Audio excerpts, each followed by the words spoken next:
It wouldn't be an economic disaster if Britain left the EU, but it wouldn't be an economic disaster if it stayed. The costs and benefits of staying and leaving are extremely difficult to estimate, though I'm pretty sure that they will be less than both sides of the debate suggest, except perhaps in financial services, where there is a serious threat to British access to EU financial markets. Britain has a large trade surplus in financial services, so that it would be in the interests of the rest of the EU to make life difficult for the city. The city would continue to thrive, but many of the largest financial services employers in the city believe that if Britain left, over time, some of their operations would migrate to the EU. On the plus side, Britain could scrap many of the regulations that have so hobbled the city and would have greater influence over future financial regulation. But the question is, how much would actually be dumped, even by a city-friendly Tory government?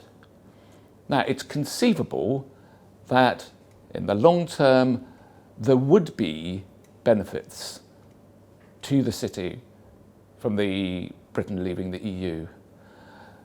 But the question is, would it be worth the years of uncertainty and the effort involved in recasting Britain's trading relationships with other countries? Most people in the city would say no.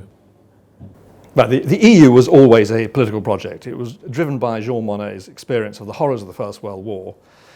And the cornerstone was the establishment of the euro, which many of us warned would not work unless a new political entity was created. So following the horrors of Greece last weekend, and it's quite clear where this is going, that the President's report published 2 weeks ago shows that the intention is to go for banking union, fiscal union, economic union, and ultimately political union by 2025, which will require a new treaty. That will effectively create a completely new state, where there will be legal methods of transferring money from wealth-creating parts of Europe, such as Bavaria, to those like southern Italy or Peloponnese in Greece, where tragically they cannot generate wealth at the rate at which they join the euro. Now, we can never ever join that. So they are leaving us. We will never join the euro. We're not going to join Schengen. And it looks as if under the President's proposals, we would be left somewhere around on the outside with something dressed up as associated status. What we should do is grab this once-in-a-lifetime opportunity to embrace a completely new relationship with our European neighbours based on trade and cooperation. We have to get across to the public that it's not the EU, which is a political and judicial entity which generates the famous 3 million jobs. It's probably far more jobs. It's the market. We then get back our seat on the world bodies. World Trade Organization, obviously. The moment we're only represented by a 28th of a seat by the EU. And that is where increasingly world regulation is generated.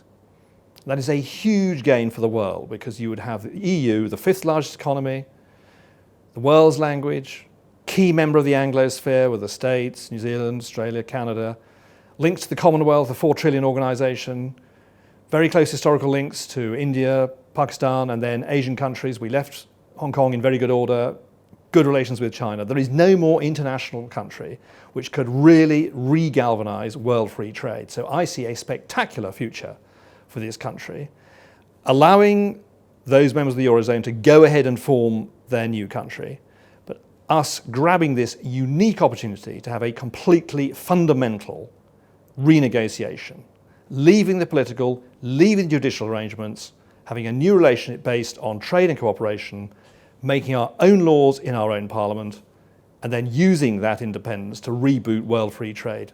That presents a spectacular, optimistic future for the UK. Today's View from the Bridge debate was one of the most fascinating and contentious that we've ever had. The issue of Britain's place in Europe was one that our panellists hotly debated. But I think what was also clear was that many people in the audience who may have started the day with fixed views certainly were undecided by the end of it. The more we know about this issue, the less certain we become.